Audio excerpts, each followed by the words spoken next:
Magandang araw sa ating lahat mga Kainiting TV, mga ka-Awaken Earth, mga kababayan. Narito na ang ating latest weather update ngayong araw ng Huwebes, January 30, 2025, alas 8 ng umaga. Sa kasalukuyan ay patuloy pa rin ang epekto ng shear line, ngunit dahan-dahan na po itong humina. Dahil dito magiging maulap ang kalangitan, may kalat-kalat na pag-ulan na katamtaman, minsan malakas, at may paminsan-minsang pagkulog at pagkidlat sa Bicol Region, Eastern Visayas, Laguna, Quezon, Oriental Mindoro, Marinduque, Romblon, Aklan at Capiz. Dahil naman sa amihan, may mahihinang pag-ulan, pagkulog at pagkidlat sa Cagayan Valley, Cordillera Administrative Region at Aurora. Bagyang maulap hanggang maulap naman at may bihirang mga pag-ambon sa Metro Manila at natitirang bahagi ng Luzon. Dahil naman sa easterlies, magiging maulap ang kalangitan na may kalat-kalat na pag-ulan, minsan may malakas, pagkulog at pagkidlat sa Bohol, Cebu, Dipolog, Pagadian, Sulu, Sultan Kudarat, Davao City, Davao del Norte, Davao de Oro, Surigao del Sur,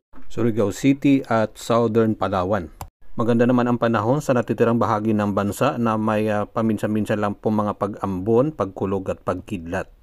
Kung may pag-ulan man, mabilisan lang po yan at dadaan lang. Paki-subscribe sa ating YouTube or follow sa ating Facebook. Paki-share na lang po. Salamat po!